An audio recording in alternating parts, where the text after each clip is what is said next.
Tradesmen built America. Not policymakers or desk jockeys, but hardworking, blue-collared men and women. Join me, Roger Wakefield, on conversations with some of the nation's most successful skilled laborers. This is the Trade Talks. What all social media platforms are you on? Instagram, TikTok, LinkedIn, YouTube. Probably those would be the top four. Those are your top four? Yeah.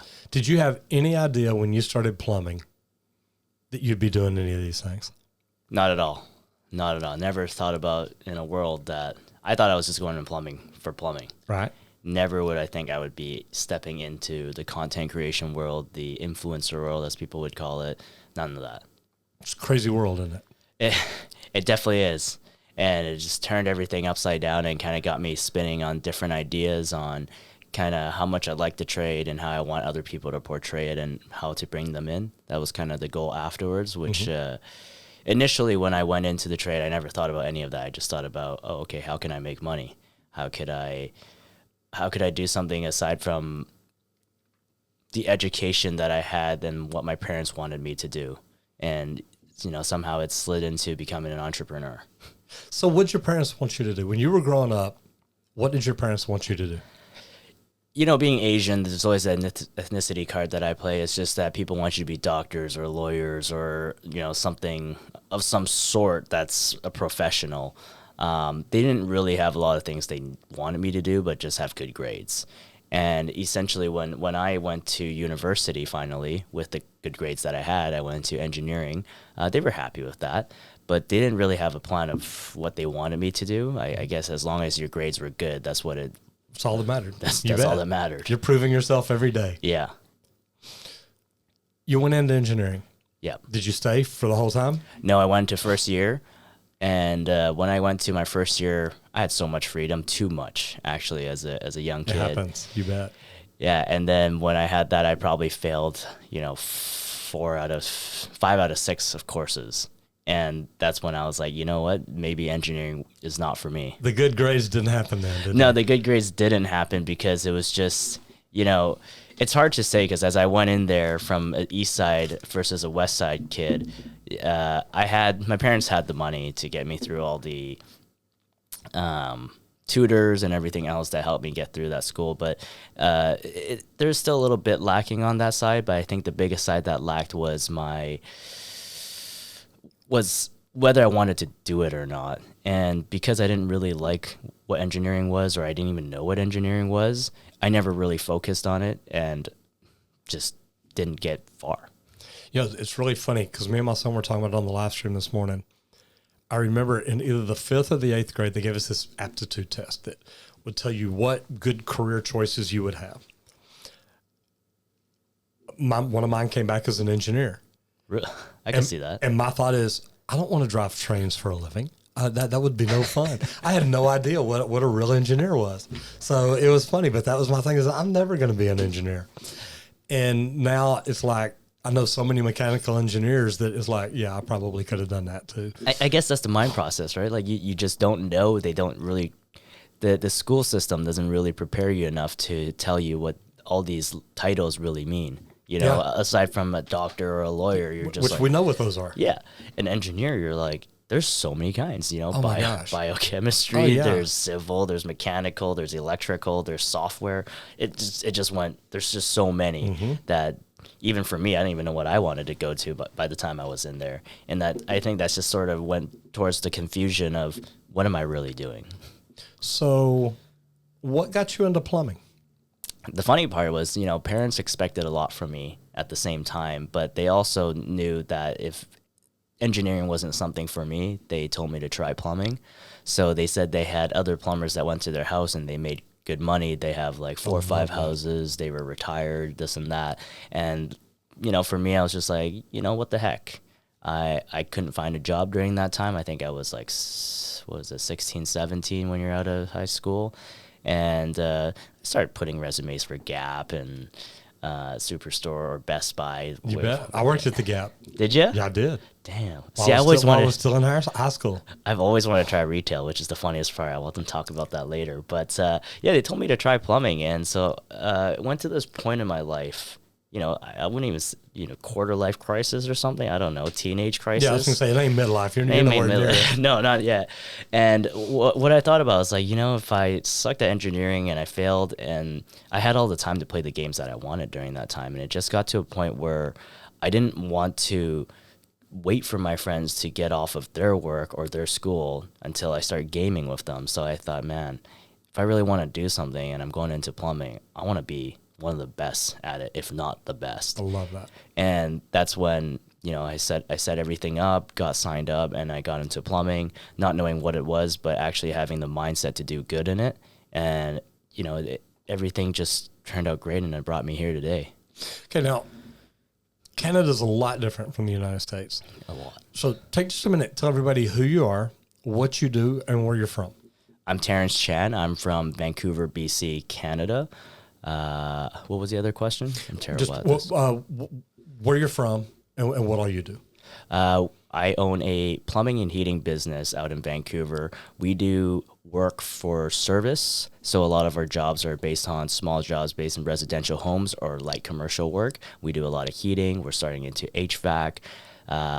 Mainly it's in the service side. When I first started, though, you would do anything, renovations, all that kind, construction. But, as the company grew, I finally chose the groove that I wanted to do, build my network, build my client list, and we just went into full service. And look, full service to me, that's where you make money. Correct. You can make money in construction, but you're on 30, 60, or 90-day pay, or you're financing other people's businesses. Really 100%. What you're doing. For small service, for people who want to know, we're talking about drain cleaning. We're talking about fixing leaks, repairing. For heating, we do boiler installation, combination boilers. We do tankless water heaters, everything of that sort, where we do small little retrofit installs and repairs itself. And we do some restaurant work as well. Okay. Now in Canada, you mentioned the tankless water heaters. Do you do combi boilers and heated floors? Do you do all that too? Yes, sir. Love that. See, it's something we don't do a lot of here in Texas. No, yeah. We don't need heated floors most of the time. Except for that 1 year, right? Yeah, except for 1 year every now and then. Then when you need it, you're like, man, my feet are freezing. All the pipes are bursting everywhere, and we're trying to find all the shark bites. Okay, so back to you being from Canada. You decided to get into plumbing. Does that mean you go to school for it, or does that mean you just go to work and get a job at a plumbing company? Yeah, that's a question I get a lot. It's interesting. So we go through an apprenticeship system. So you could either try a program called ELTT. I forgot what it stands for, but you do the first training of it at school where you don't get signed as an apprentice. You get 6 months of training based on all the kind of pipe work. So it'd be anything from a little bit of welding, it'll be from rigging, it'll be plumbing itself, sprinkler fitting, all of that. And then after you do this course, you are able to choose any of those trades to get into. But also, you don't have to take that route. You can also go into any company you want first. Go get a job. Just go get a job, which a lot of people don't know. And that's kind of like the cheat code. And that cheat code is once you get into any of these companies, they can indenture you to become an apprentice. Then you can go back to school instead, not taking this ELTT course, to go to the first year of either plumbing, sprinkler fitting, gas fitting, or whatever it may be. So when you choose either of those two, you have to sign in for an apprenticeship, which the company indentures you to. And I believe when I first started, it was about 6,440 hours that you needed with that company. And then as you go, there's 4 levels. There's not a required amount of hours per level. As long as you're indentured, you can actually take all 4 whenever you want. Okay. And this is through uni? Yeah, this is through they don't have universities for that. It was more like a trade school. Okay. There's like probably 4 or 5 within BC or Lower Mainland, maybe even 10, I don't know. And you can take all 4, or you can spread them out, like 2,000 hours per year, and then once you get your 2,000 hours, you can sign up for the second year, and then the third, and then the fourth. And then in the final year, You finish all your hours. Every time you have a sponsor, which us as a company is a sponsor, we sponsor an apprentice or indenture them, and then we say that, yes, we believe this person has done his hours or her hours to become a journeyman, and we sign them off and they get their ticket. And unlike the States, you guys have master plumbers. Mm-hmm. So for us, a journeyman is technically already a master plumber. Okay, that's interesting. Now, and I know you said you sign off on his or her hours. Do y'all have a lot of females in the trades in Canada? No, but I like to be inclusive because, you know, we've seen a lot of more females during my time. I think I don't look like it, but I've been plumbing for 13 years now. And over the time or the decade, there has been definitely a lot more female interest in it. No, and I love it. I think women in the trades, that's how we're going to fill. I mean, right now there's 1 million unfilled trades jobs in the United States. Oh, 100%, I bet. And when I was on Dr. Phil, they said in the next 3 years, it'll be 4 or 5 million unfilled trade jobs. I think the statistic in the States right now is for every 5 that leave, there's only 1 that's coming in, somewhere around there, 5, 6, or even 7. You're right on. You're right on. And I knew that many years ago. But the other thing, too, is the average median age for tradespeople in the United States is 57 years old. Wow. 7 years, they're ready to retire. 7 years, it's going to be looking really, really rough in the trades if we don't get more people in. I think women in the trade do very well. They come in, they learn to work smarter. Yeah. And that's why, I mean, the top plumber in Texas is female, Lisa Hill. She runs the Texas State Board. Former chief plumbing inspector in Dallas, Diane Villarreal. That's amazing. Mary Conger, she teaches plumbing continuing ed. She's also got a mechanical engineering degree. Yeah. And I mean, all 3 of these women have every endorsement. I have every endorsement. I think last time I checked, there were 20 people in Texas that had every endorsement in Texas. 20 people. And it's med gas, water supply protection specialist, and multi-purpose residential fire protection systems. And a lot of those things we don't use. We don't use every day. Yeah. I was like you. If I'm going to be a plumber and I'm going to get my licenses and certifications, I want to be the best plumber. I want to understand everything about it. What made you want to become a really good plumber? Because I love that you said that, look, if I do this, I want to do it good. I don't know. I think it's just an innate thing where it's kind of like anything that I do, I have a very competitive nature, but I don't compete against other people. Right. I like to compete against myself. Amen. And I think everybody needs to do that. And I think for me and myself, I have a moral compass and a standard for what I want to do. And everything that I want to set my mind to, I want to be just good at it enough where I can look at myself and say, hey, I've done a great job and I don't regret any part of it because I'm only doing this for myself to better myself every day. Man, I love that. Now, let me ask you this. Did you walk in with that attitude saying, look, if I get into plumbing, I want to be the best? Or did you have a great coach or mentor or teacher that taught you, look, there's a right way and a wrong way to do it? Because I think we get a lot of people in the trades right now. They're like, look, I just want a paycheck. Yeah. I just want a good check. I heard plumbers make good money. I don't want to learn anything. Just give me the check. No, it doesn't work that way. No, that's a good question because when I first started, yes, I wanted to be the best, but the compass grew stronger and stronger as I was in the trade of what I wanted to do and what I wanted to change because the more companies I work for, the more problems I saw. Mm-hmm. And that kind of riled me up to become even better because there's things that I didn't like about ABC company or the next company afterwards. And just all these things, I've been writing it down.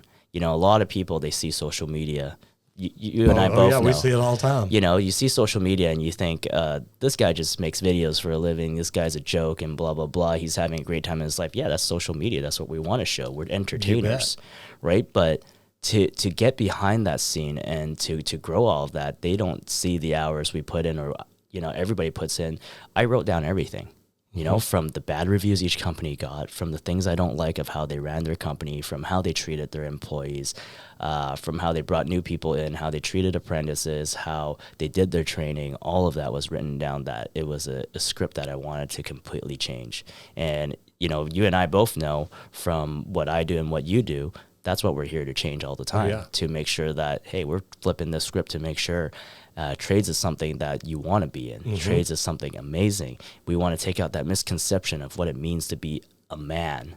Yeah. You know, that's the BS that I don't really like, and we talk a lot, that I want to talk a lot more about, because when you talk about women, it's the same thing. I post a video and somebody's like, you don't need such a big wrench. You could just you put a can of man and man up and do that work. Like, dude, why? Yeah. Or do you really wear makeup to the job site? Yeah. It's like, what's that got to do with her plumbing skills? Yeah. You know, I'm like, if she wants to wear makeup, wear it. If you don't want to wear it, don't wear it. It really don't matter. What makes the plumber is what they solve. You bet. know, it's not about how strong they are. Like, dude, I could be a pinner.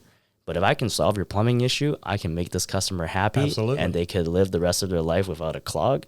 I've done my job. And you know what? Look, me and you stood side by side. I'm taller than you are, bigger than you are. But there's jobs that you can do in plumbing that I can't even get to. So I love that. And I've always, man, I used to have a welder. His name was An. And this guy, I mean, he's probably about your size. And when it came to a welder, I'm like, I want on. They're like, why you always get for him? It's like, he can get in spaces that other welders cannot even get in. I've hired women for the same reason. It's like, you know what? I want you on my crew for this. And they're like, well, I can't pick up a water heater. Okay. Well, most people tell me I can't be a plumber if I can't pick up a water heater by myself. 100%. There's a million things I can have you do. You don't have to pick up a water heater. But you know what? I can teach you how to pick one up. Yeah. And it's like, okay, wait, now I'm interested. So it's like we learn to do and use what tools we have around us or what we have. You know, me, I'm not afraid of heights. I can get up on a roof, walk around. It doesn't bother me. If I fall, watch this. I'm going to have fun. I really try not to. I'm going to have fun falling. Yeah, I really try not to. But I mean, the truth is, you don't have to be the biggest. You don't have to be the smartest. You don't have to be the strongest. You can still be an amazing freaking plumber. You just have to have grit. Yeah. You just got to say, you know, I tell people, be willing to do whatever it takes. And that doesn't mean you got to be the strongest. I'm older. I probably, if you told me to lift a water heater right now, I'd be like, okay, wait, why? You know, I mean, seriously. Like, but why? I can get somebody to help me. I don't have to do that.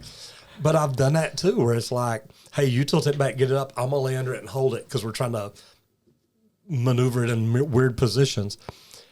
But let's go back to being a good plumber, because you go through your training, you get your license. At that point, were you working with someone else still? Did you become a foreman, a superintendent? Did you go through the whole path? Or were you like, look, I know I want to open my own company, and did you just head straight for that? Oh, the path was weird. So my dad is actually an entrepreneur to start with. And, you know, funniest thing, every time somebody sees me and they ask me a question, is this your family business? Well, in a way. Well, no, it's not. Yeah. It really isn't. My dad is an entrepreneur, not even related to plumbing or electrical, yes. My dad actually owns arcades. So he was the pioneer in Richmond to start an arcade company, and he had arcades ever since before I was born. Hey, that's a great living.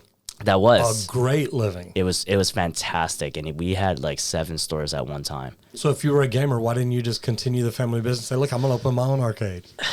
That's the funniest thing. That's like everybody talking about if their dad's a plumber, why aren't they a plumber, right? I get it. The interest was but you were a gamer, so you know you loved playing games. I love playing games, but you know, that goes back to the other question where you asked me, why did I decide to do a trade in the end? Because, you know, you get up to a certain point where you find out that being competitive in a game, everything is great, but if you don't love it enough to be a competitor or a streamer, and to do it like 8 to 10 to 12 hours a day, it ain't your gig. Yeah, and just driving around moving video games and checking them and testing them and pulling money out of them, that's a job. That's all it is. It's a job. Yeah, it's a job for what it is. But it's nice because since my dad was an entrepreneur, it kind of gave me that level head that as a kid I was always thinking, hey, I'm going to grow up and be a business owner one day. You bet. I love it. I was stupid enough. I asked my dad, hey, if your employee gave me the look the wrong way, can I fire him? My dad's like, yeah, of course. I mean, obviously, he's joking. But, you know, I had that mentality in my mind that I wanted to be a business owner. So the funniest way of how I transitioned everything is I think it's a good lesson talking about this whole story, because ever since, I think one thing that my dad taught me the best is how to create relationships, how to be on the good side of everybody. So as I started my apprenticeship and I started at school, I would try to make friends, try to make friends with my instructors, my peers.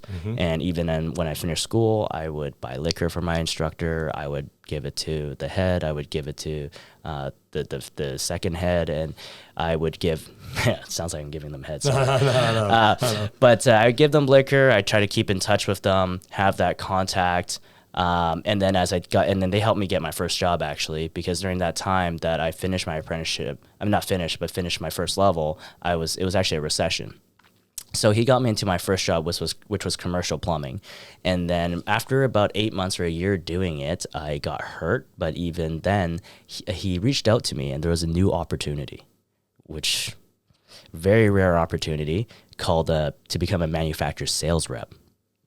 This video is sponsored by High Level. For your 30-day free trial, go to gohighlevel.com/Roger Wakefield. So yeah, that was. And you're interested in retail sales anyway. I was, and now this isn't retail, but I get it. But it was a complete different spin. But I was able to still get all my hours. So I was like, okay, why not? Like, I already seen this commercial side. I never say no to trying new things. That's the most interesting thing about me. So I wanted to try this, and I became a manufacturer sales rep for a company called KVC. We sold ball valves. We manufactured ball valves, actually. They called it manufactured, but we actually bought it from China and stamped their name on it. Right. But we are also manufacturer for sales rep for HTP, which is Ariston now, Mestech, which was Hydrotherm, and RBI, and a bunch of other small products, Beacon Morris, all these kind of heater companies. And I was in inside sales. We actually created our own tank at one time that they called the Tiger tank up till now. And I did a lot of that kind of work, being in inside sales, learning how to work with all the wholesale, learning to work with the contractors, learning to do the shipping, the logistics, all the type of computer work of entering stuff in a CRM system. They had SAP and all that. So it gave me a big variety of talking to manufacturers, talking to wholesales. Like it helped me understand the levels in the industry. Now, by what I mean by that is everybody starts to trade thinking there's just a plumber and the wholesale. Right.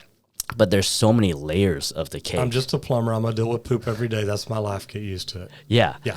And when they get pricing and all this stuff, they don't understand where it comes from. And every plumber that starts their own business, sometimes they just think, hey, I'm going to walk in and buy from that manufacturer sales rep. Not the way to do it. That's not how the world works. Yes. So knowing how all that goes and knowing how there's layers of the cake, that also helped me a lot, because knowing that there's the actual manufacturer level, there's the manufacturer sales rep level, then the wholesale level, then the contractor level, then finally the consumer level, that gave me a big variety of experience. And at that one time, I actually thought about not making my own business and staying a salesman, because I saw the commission, which they screwed up one time, and I saw a check of somebody else. And I was like, damn, I want to be a salesman. I'm like, where's this money coming from? And it went to a point where I was asking for a raise. I was like $17 an hour, and then they said they got me to 19, and I started wanting commission because I was inside sales, but my inside sales was I was closing sales like crazy. I would close sales even when the outside sales brought it in. They did their outside sales job, right? Like partying, whatever it may be. But I was the one who finished it. And that's the biggest thing I didn't like. So at the same time, they only wanted to pay me $19 an hour. So I was like, screw this. Yeah. I told them, I'm just going to go back to finish my apprenticeship. But obviously it was to pay at one point. Like, so you can have happy employees, but at the same time, if you don't pay them enough for what they're really worth, that's how you lose them. Because if you have somebody who is really strong and really smart, you got to see that talent. And I'm going to toot my own horn because I was great. I was the best apprentice everywhere. I knew it. Because when I came from the first job, they wanted me on every site. But, working on that, I finally left them, went back to my apprenticeship to do a third year, and went back into the kind of goal I originally wanted to start my own business, was to have every experience possible, which, the detour of that, the sales side was an experience I never thought about, but somehow I got. And once you own your own company, it's a great experience to have. Yeah. Yeah. Yeah. And the network I had from there still stayed, because being an entrepreneur, it starts at day one when you're an apprentice. It doesn't. Oh, yeah. It doesn't. Well, it could start anytime afterwards, right? But if you're really set on having your own business, we're talking about day one. I used to be an instructor in a union, and I would always the first night, because I always got first years. And the first night of class, I'd always ask them, how many of y'all want to be a good plumber? And, most of them raise their hands. How many of y'all want to be a foreman? And about half the hands go down. How many of y'all want to be a superintendent? And about half the hands go down. How many of y'all want to be a project manager, director of operations, something like that? Again, half the hands. Now you've got 5 or 10 hands up. They didn't even think about it. No, and then you say, well, how many of y'all would like to own your own business one day? And all the hands go back up. And it's like, guys, you have to go through all those steps to know how to be a good entrepreneur if you're going to do that. So I love that you're getting into it then thinking, okay, look, I'm going to be an entrepreneur one day. I'm going to own my own business. So I'm going to document what I learned, how I learned best, or who I learned from, or whatnot. It's a neat way to do it, because I don't think a lot of kids get in it. I never thought about being an entrepreneur. My parents weren't. They each had jobs. They each had good jobs. My dad was at the phone company for 40-something years. Wow. And I remember going over to see him one day, and I had just left and gone to another company. After I got in the union, I bounced between 2 companies back and forth every 2 or 3, 4 years, something like that. And I remember going over and seeing him one afternoon, and he says, hey, I want to talk to you about this new job. I said, okay. He said, don't you think it's time that you just settle down and get really comfortable at one place and grow and all that? And I said, Dad, look, I don't leave companies. Other companies pay me to come to work for them. I said, they reach out to me. They offer me more money. I said, this last change is an extra $12,000 a year. And he's like, what? I said, well, they give me $6 more an hour than I was making over here, plus, gas or truck or, whatever the other bennies were. But he's like, you just got a $12,000 a year raise? And I said, yeah. He said, you know what? He said, you just keep doing what you're doing. I think you're doing okay. And, my thing was always, I had good skill sets, and I thought I was a good leader. And I brought my jobs in on time, under budget. We made money, and all my guys went home safe. And I made that the way I managed work, the way I did jobs. And I was good at training apprentices. I'd bring apprentices in and make them learn the things to be a good foreman, to be a good superintendent. And then as they moved up, I'd start putting them in charge of certain areas of my job. Oh, yeah. And I remember I'm in the union. They're like, you can't have an apprentice run work. Yeah, I can. You can't send me anybody better, so argue with me.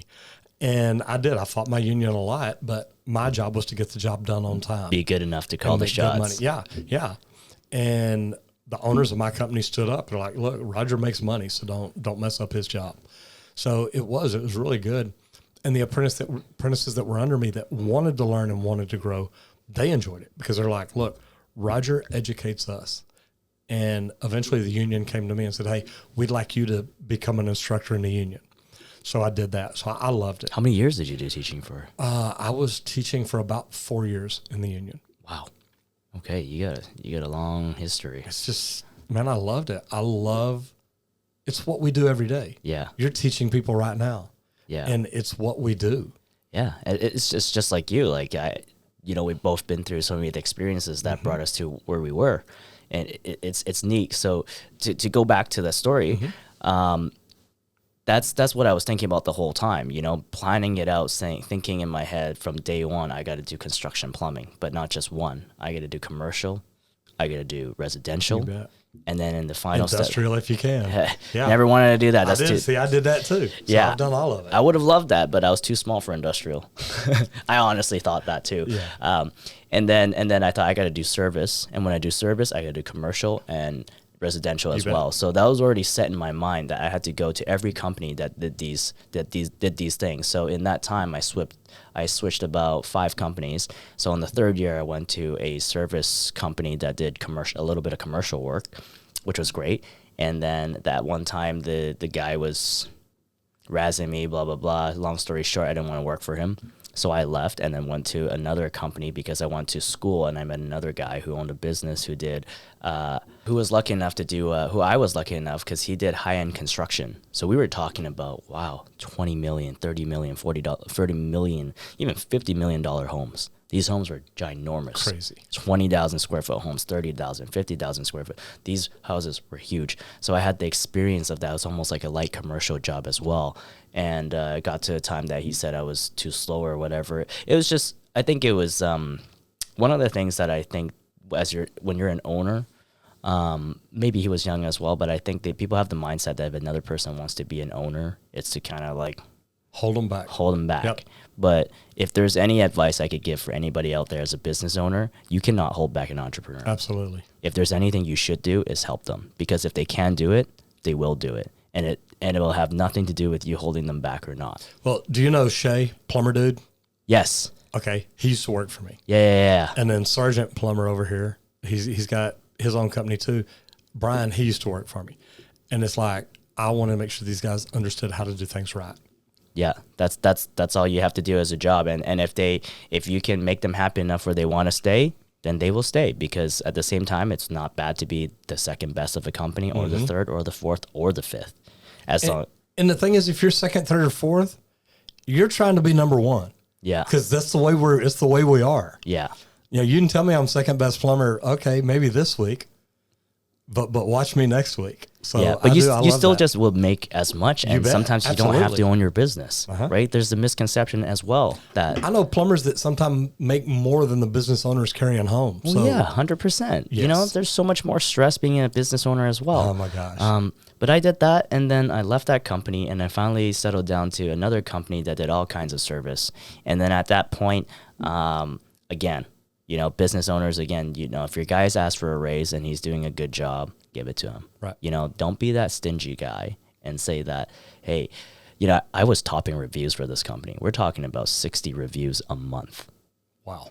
We're talking about on, what was it, on Google? It was on Better Business Bureau. It was on their other app that they had. Anywhere, you bet. Anywhere that they had. I topped it. I came in as the guy, and I topped every guy who was top of the reviews, and I got the bonus every month. You know what the bonus was? It was a stupid $20 gift card for getting 60 reviews. Wow. I asked for a $2 raise. The guy said, the reviews don't mean a lot. And I was just like, you're this...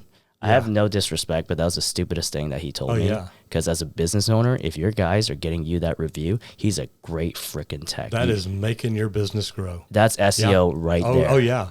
You don't. I wouldn't even pay SEO if my guy could do. Oh yeah, no, I'm thinking $20 a review or something. It's like, dude, 5-star reviews are amazing. Yes. So anyway, I finally had enough of that crap, and that's what I wrote down, that you don't treat your employees like that.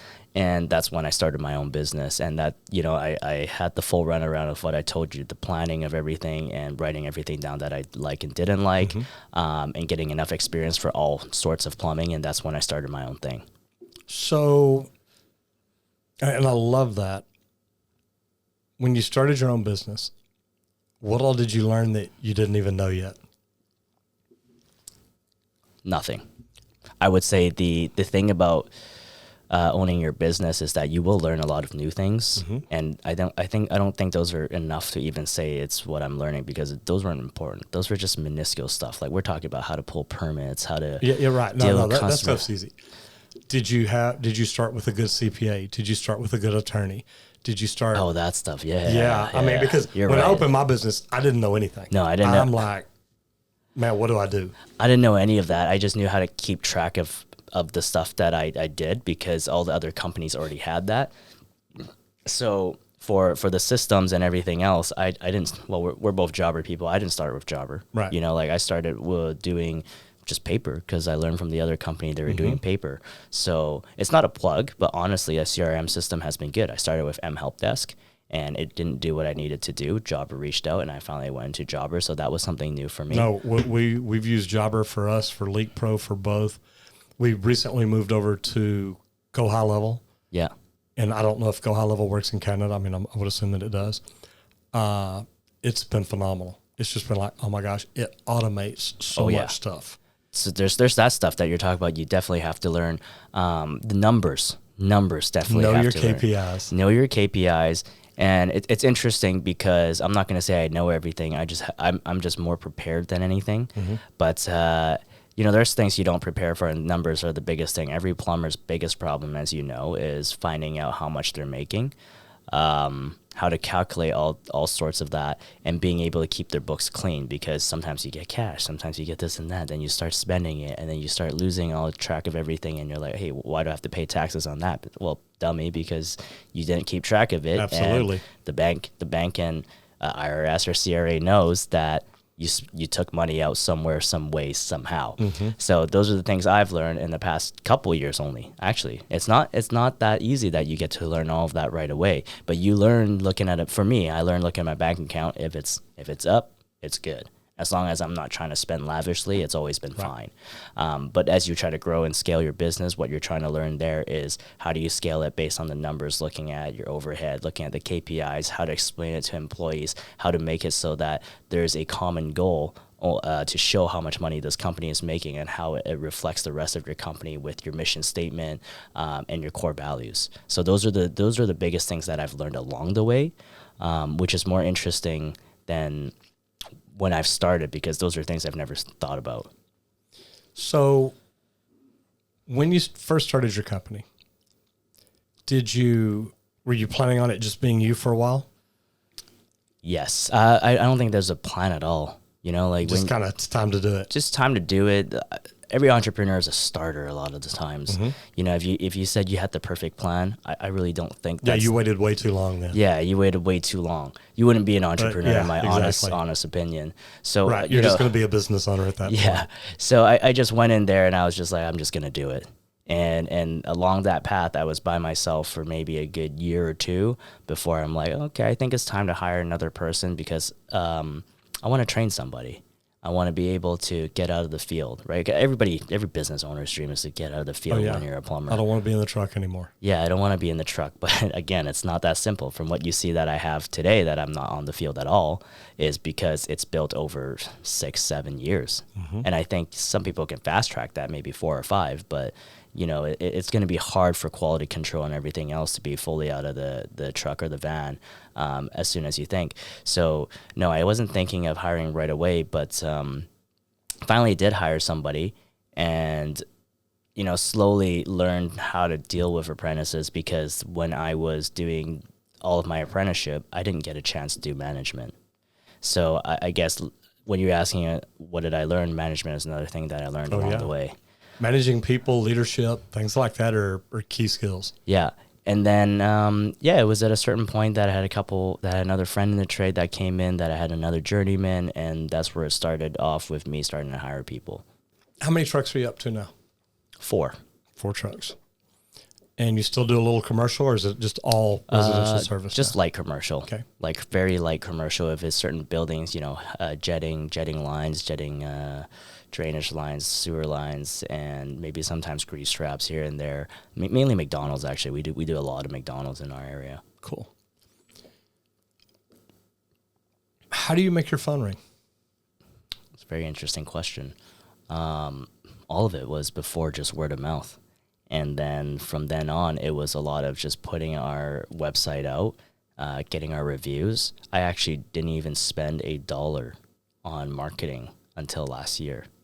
And when I finally did, I was negative that year. Yeah, it's hard to start out with the marketing. I think most marketing companies rip people off. It's a fact. It is, but it's the fact of, a thing that I would like to talk about is just the fact of scaling, right? You think that sometimes that more people means more money, and it means, yeah, exactly, right? So a lot of people are saying, yeah, I make, 50, 20, 10, whatever million a year. A lot more people means a lot more headache, and I think each truck that you add, you're only adding a little bit more money to your pocket, if not more trouble.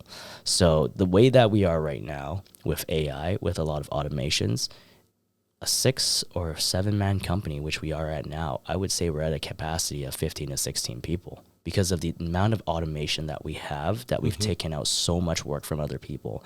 So I think another misconception is a small company isn't big anymore. Isn't big at this moment because people think people is what makes a company big. But no, it's the processes and it's the automation. And that's why from what we are doing now, we're able to bring in good money, but at the same time, we don't need a lot of people because our guys actually do A to Z. They go in to quote the jobs, they go in to do the jobs, they invoice the job, and they deal everything with the customer without me even having to lay a hand. We don't even have a dispatcher. Our dispatchers are manager, right? He'll take the phone calls even on the field, and at the same, because he doesn't have to do a lot of field, he'll probably just do quality control. So when he does take it, we have a request come in, he can send everything out just with a click of a button, and then all the schedules drag and drop, and it's done. So we don't have to have a person sitting 24/7 in the office. That's pretty cool. And as you know, Jobber has like a new AI beta as well. Mm-hmm. So that's going to be coming into handy soon, which again could decrease another person's work, and you might not even have a dispatcher at all in probably a second or third quarter of this year. Yeah, and there's ways to set up your website too, where you can do the online scheduling, where people can literally just go in and click what they need done, and it gives them a 3-hour block or whatever it is, and it says, okay, what time do you want to do it, and they can see if their plumber is available, or they can move it around based on that. So no, there's so much good stuff coming out. 100%. But to get back to your question, to get the leads, I don't know. Honestly, and that's why when I wanted to scale, I finally paid for marketing, but I never had to begin with. I think the best way, which is always stays true, is do good work, have good word of mouth, keep networking, get good reviews, get good reviews. Yes, and that's all that needs to come in. And if you're not looking to be the biggest company, you'll be comfortable just doing those 4 things and having a good set of employees and doing that work. And just keep your employees happy because they'll bring work in as well. Yeah. Also, the thing that I would throw into is social media. Oh, 100%. Because that, believe it or not, makes our phones ring. Yeah. Tell everybody where all you're at on social media and what all you do on each platform. Instagram, LinkedIn, TikTok, and YouTube. But it's funny you say that because I actually never have used social media to get any. I probably had only 1 lead in 8 years of my business, or maybe just less than 5, let's just say, that actually called me because of social media. Oh, I remember walking out of the office in Richardson one day when my company was over there. I walk out of the office, and Amber, who you met a while ago, she was my CSR back then. And she stopped me. She said, we got 3 3 tunnel jobs off YouTube today. And I looked at her, I said, we did not get 3 jobs today. It's like 10 in the morning, 9 in the morning. I said, we did not get 3 plumbing jobs or 3 tunnel jobs off YouTube. She said, no, we did. She said, they came in last week. We've already gone and looked at them. We've already given them prices. We've already dug the tunnels. We're out on 3 jobs today, tunneling under people's houses. And a tunnel job is anywhere from $5,000, at least 5. It's probably up to about $7,500 now, up to, I think the most expensive one we ever did was just over $100,000. Wow. And it's tunneling under somebody's house and basically replacing all their plumbing. I heard that. That's a thing in Texas. It's huge. I was literally out with another plumbing company. It's called Doing Right Plumbing, I believe. Like, he was telling me about tunneling jobs, and I was just like, there's no such thing. Oh, and we started making videos about it. And literally, I remember going on a tunnel job one day, and Amber told me before I left, she said, hey, the homeowner wants to get to talk to you while you're there. I'm like, okay, I'll be there. So I get over the house, crawl up under it, and I'm looking at some stuff. And when I came out, he was there, and we're videoing it. And we had asked for permission. So I come out, and I But he already knew you were the YouTube plumber, though, well, right? yeah, but I didn't know that. Oh. But Amber called me when I was on the way over and said, hey, he's wanting to meet you. And normally when it's that way, it's like, okay, I understand. So I get over and I climb out. He said, do you mind if I tell you why I called your company? I said, no, I love that. He says, you made a video about why you're not the cheapest plumbing company in town. He said, Roger, I was literally looking for the cheapest plumbing company. He said, but when I watched your video and you talked about you use better technicians, you use better materials, use the right materials, you don't take shortcuts, you get your work permitted and inspected, you have warranties, you have guarantees. He said, Roger, I watched that video like 5 times, trying to talk myself out of calling you. He said, at the end of the day, it's like you made sense. Wow. That's deep. And yeah, For me. And I mean, literally, my video was, guys, look, I'm not the cheapest plumber in town. If you're looking for the cheapest plumber in town, don't call me.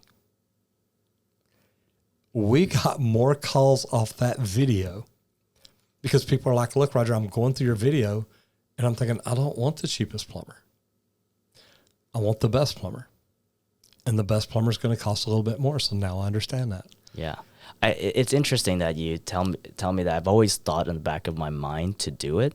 If I were ever to really look for jobs, that's our next goal. And it's part of our company goal to start doing, because we went to a lot more social media stuff now, because we actually have set days for shooting.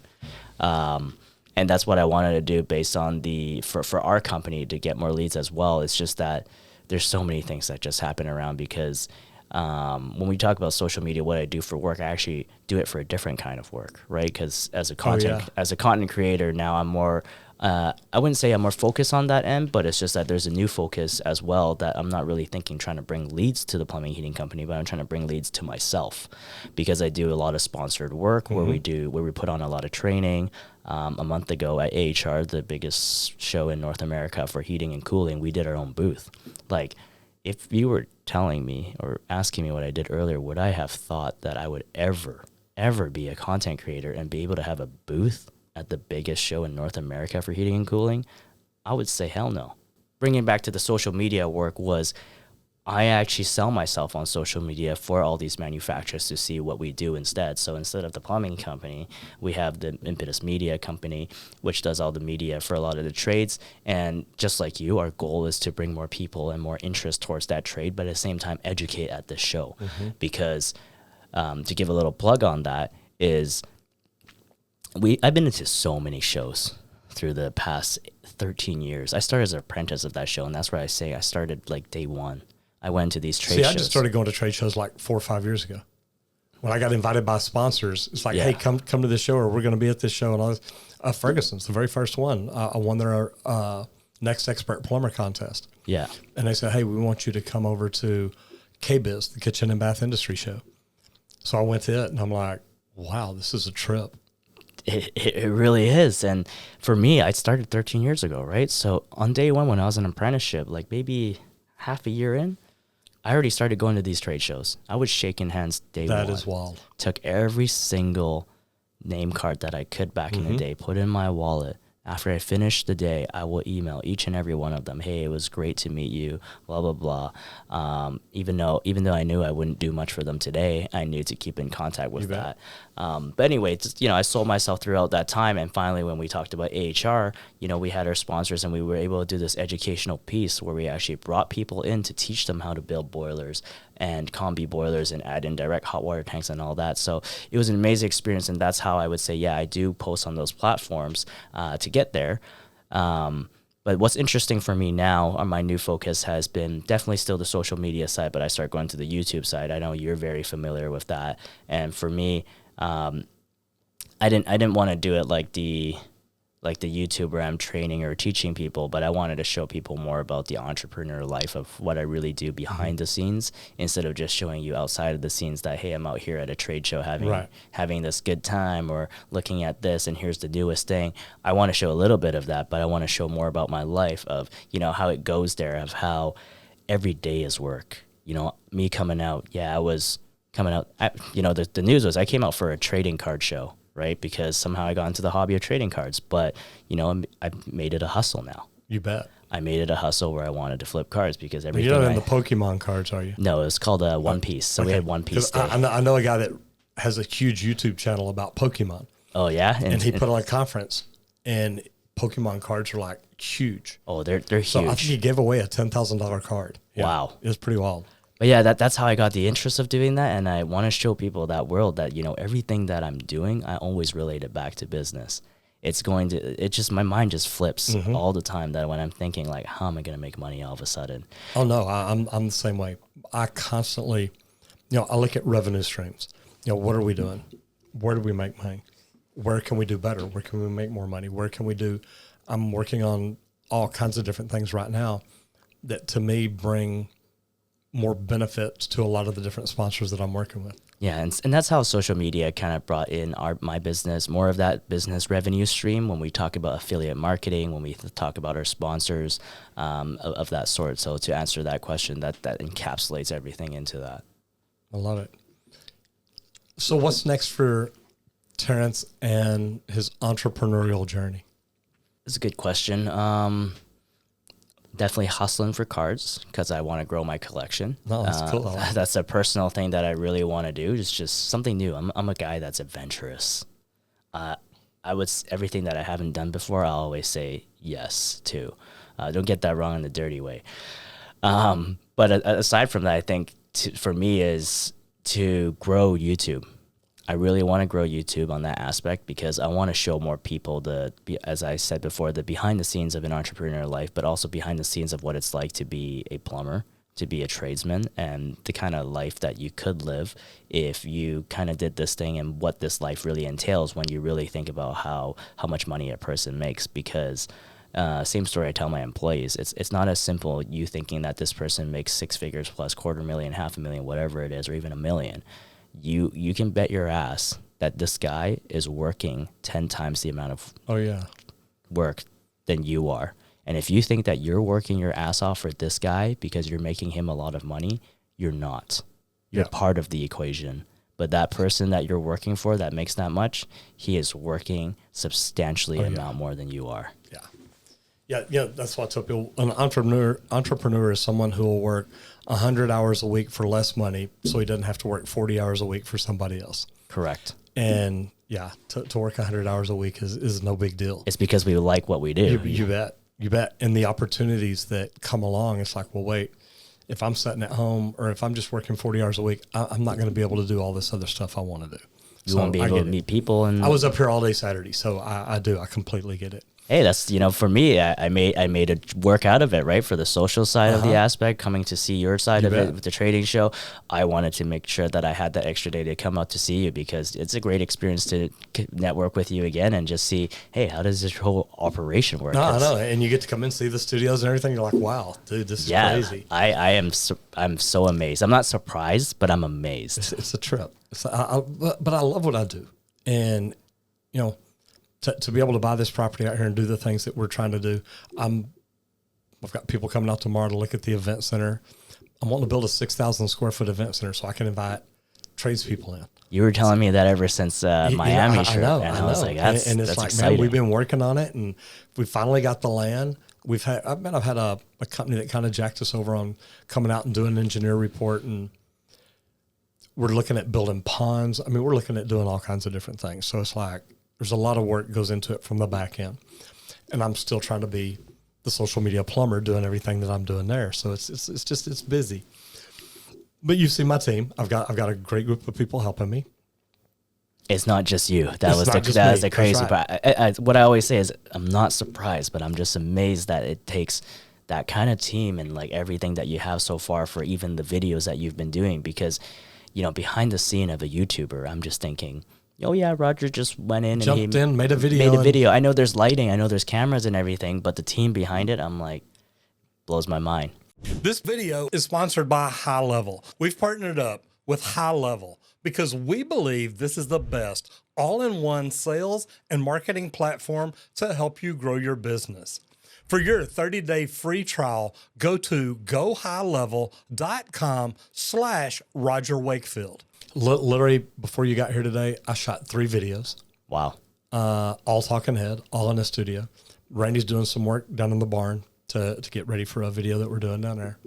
So we're constantly looking at what's next.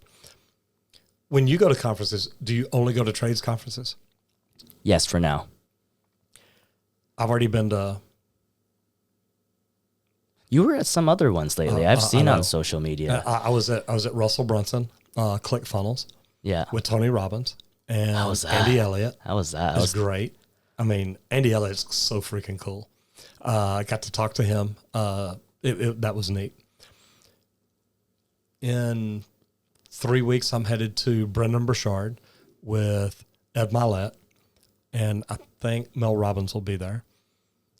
There's so many. I'm looking at, and then I'm speaking at Social Media Marketing World. So I'm constantly looking at not just the trades, but I teach people to do YouTube. I teach people to do social media.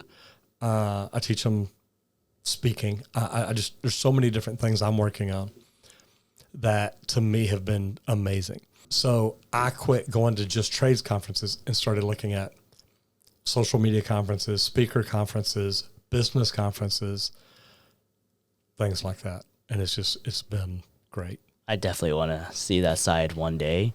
It's neat. Just not at that scale, but yeah, I respect that. That's Well, it didn't pretty start neat. off at that scale. No, It started 100%. off, I'm going to go to this one. Yeah. And then you're at it, and somebody's like, man, have you ever been to this one? It's like, no. And you start looking at it. So it's a lot of fun.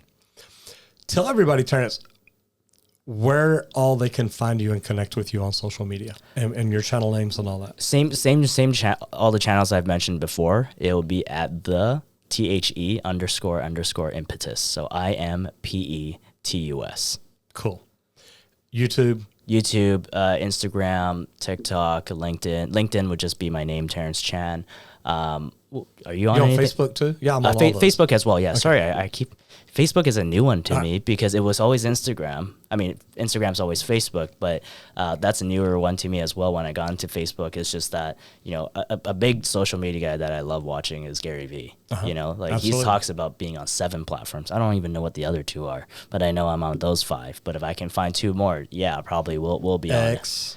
X, yes. There's X, Threads. there's Snapchat, there's Threads, there's Discord. You can post on Discord? Yeah, you can do crazy things on Discord. That one, I don't know. I thought I would, I use Discord for gaming. Yeah, That's the only thing I know My about team uses Discord. I don't use it, so I'm just like, yeah, yeah. So I mean, there's all kinds of other stuff. Buy your name now before somebody else does, Right. just so you have it. And I don't mean buy it. Go in and get your name. That way, nobody else can get it. Right. You don't want anybody else to get your name and make posts there, and this won't go up for a while. So you're good. But log in and get your name. That way, nobody else has it. Got it. Okay, so you're there. Tell me, what are you in Dallas for? For the card show. Okay, Yeah. that's what you came to town for. It was called One Piece Day. Their first release ever of the North American side where they celebrate One Piece. I don't know if you know much about One Piece, but it's literally the biggest anime in the world. Okay. So they have the guy who created it. If you ever go Japan, you'll see One Piece everywhere. Cool. And they've kind of made it to the market now, to the North American market, because they had their new trading card game that came out 2 years ago. And now it's been a big craze.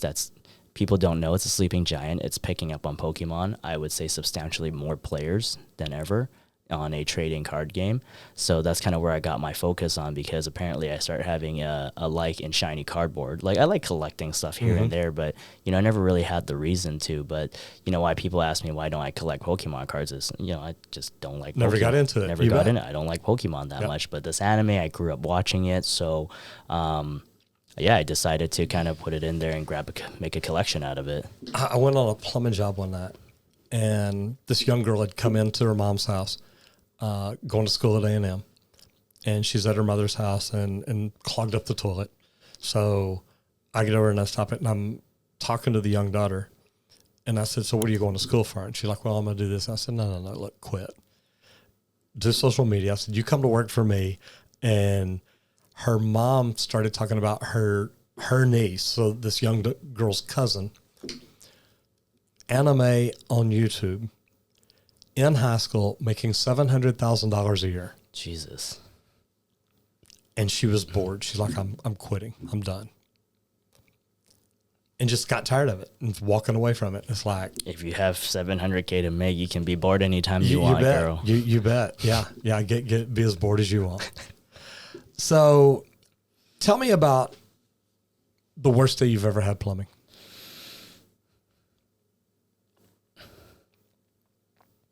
If I had to think that long, I can tell you I never had a worse day. Okay. I would love to give experiences. It's just that my brain doesn't work like that. Yeah, let it go, move on. I don't get caught up in it. Like I'm a golfer too, right? So being a golfer and playing the games that I do, it's just that you learn that you don't look back. Right. You don't look back in that back mirror and say, what's the worst job you've ever had? I would tell you the stinkiest job I've had. Oh yeah, right. That one I'll got to top I'll the never list in I'll there never somewhere. forget. Yeah.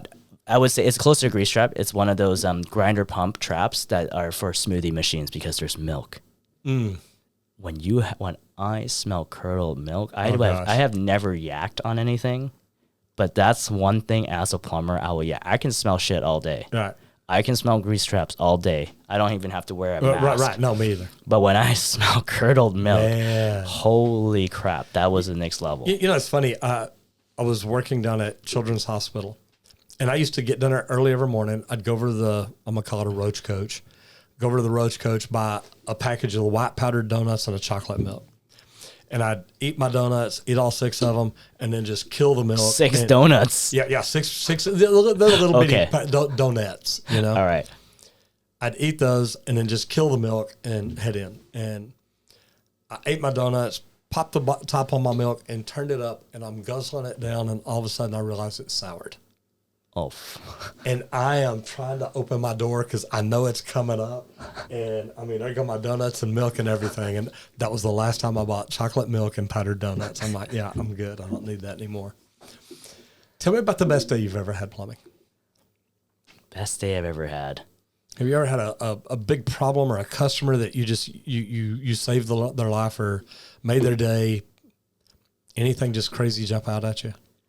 You know, I'm so bad at this. You know, it's the same thing. Like my girlfriend, my fiance now, she always asks me like not these kind of questions, but the questions that are kind of always memories of this and that. Yeah. But like, I just love to live in the present that I never, you know, same answer I can give. I just can't remember the jobs that I'm super happy That's about cool, though.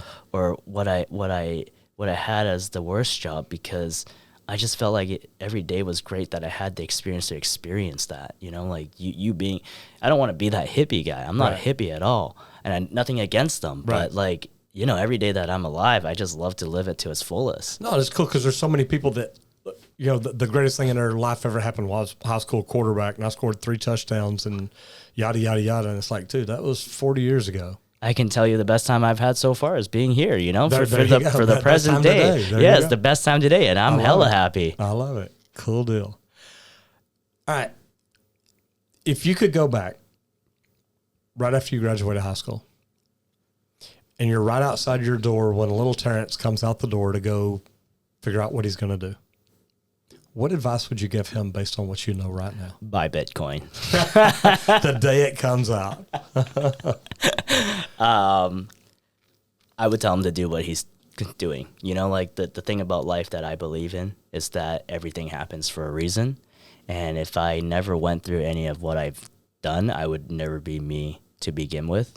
And if I gave him any other advice, little old Terrence will probably change his mind. He will still have been an entrepreneur in some way, somewhat, somehow. But if there was an advice, I'd just be, you know, stay happy. You know, I think that's the biggest thing that I want to live life with. I'm really with that whole space of just being happy every day. And I think giving any advice to little old Terrence is just, you know, continue trotting along in this journey because, you know, I am as happy as I can be for where I am right now. Isn't it great? Yeah. I tell people ask me all the time, right? They're like, do you enjoy what you do? It's like, dude, I am living the most amazing life I could have ever imagined. Yeah. Even the worst times, if you're telling me the worst times, actually.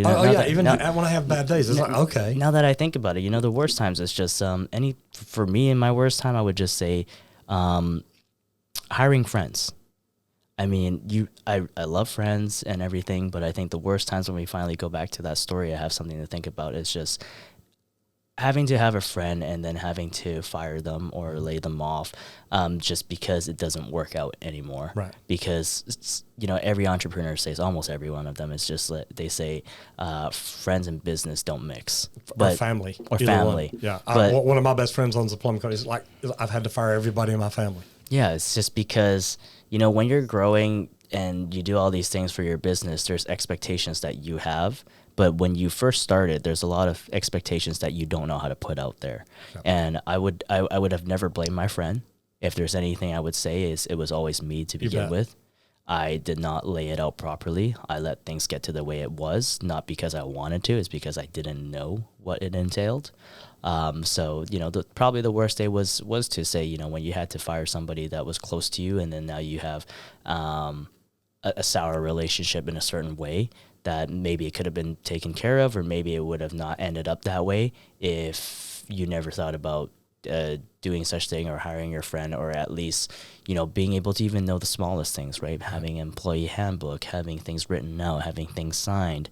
SOPs and procedures. Yep. Yeah, it's just procedures. And, those are the things that if probably now that the more we talk about it, talking about things that I would have wanted to do back then, and what I've learned and what I didn't know then was procedures, right? But in the aspect of all those things, it's just that if you knew all of that and there was a perfect company out there, I might have stayed there anyway, right? But because I didn't know of that and I started my own, that's what I had to learn. These procedures that would have not gotten me, that I would have wanted to know to begin with. Actually, if it was to talk about what I want to know, I'm just bad at remembering things. But finally, when we talk about it and we get the course going, that's what I would tell myself, and that's what I would have wanted to learn. All the procedures that came with it to begin with. But I feel like procedures sometimes it's just all through experience, because what you have as procedures, it could relate a little bit to me, but you're in Texas. You bet. Your demographic is completely different of how you might deal with people, because how people feel here is different from all the way in where I'm from. So that is the interesting side of what I would tell, or what I would want to learn about when I was starting my business. Cool. Welcome to Texas. Welcome to the United Thank States. you. Glad to have you here, brother. I appreciate you coming in today. Thank you for having me, Roger. Thank you.